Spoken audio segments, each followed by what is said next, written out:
વાત કરીએ સૌથી પહેલા જામનગરના ધ્રોલમાં ડીઝલની ભારે અછત છે। વચ્ચે એક પેટ્રોલ પંપ પર ખેડૂતોએ ઉગ્ર હોબાળો મચાવ્યો। ખેતી કામ માટે જરૂરી ડીઝલ મેળવવા ખેડૂતોએ વહેલી સવારથી પંપ ઉપર લાંબી લાઈનો લગાવી। જો કે કલાકો સુધી લાઈનમાં ઊભા રહેવા છતાં પૂરતું ઈંધણ ન મળતા ખેડૂતોનો ધૈર્ય ખૂટ્યો હતો।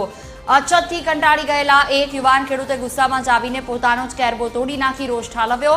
પેટ્રોલ પંપ પર સ્થિતિ વધુ વણસતા અને અફરાતફરી મચતા આખરે મામલો થાળે પાડવા માટે તાત્કાલિક પોલીસ બોલાવવાની ફરજ પડી હતી।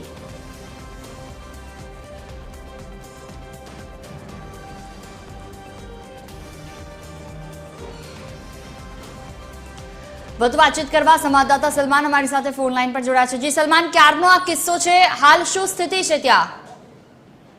જી, જે પ્રકારે વાત કરવામાં આવે છે જામનગર સહિત રાજ્યમાં જે ઈંધણની અછતને લઈને ક્યાંક ને ક્યાંક જે સમાચારો છે તે વહેતા થયા છે અને તેને લઈને જામનગર જિલ્લાના ધ્રોલનો એક વિડીયો છે તે વાયરલ થયો છે કે જ્યાં ધ્રોલના એક પેટ્રોલ પંપ પર પેટ્રોલ અને ડીઝલની અછતને લઈને ખેડૂતો છે કે જે પેટ્રોલ પંપો પર લાઈનો છે તે લગાવી છે અને ખેડૂતોને જે પૂરતું પેટ્રોલ અને ડીઝલ એટલે કે જે ઈંધણ ન મળતા ક્યાંક હોબાળો છે તે મચ્યો છે।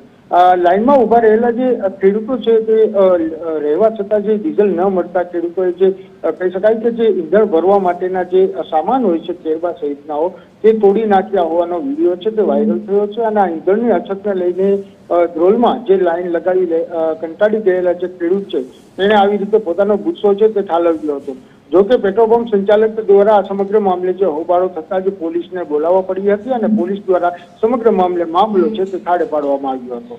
બિલકુલ, તમામ જાણકારી બદલ આભાર।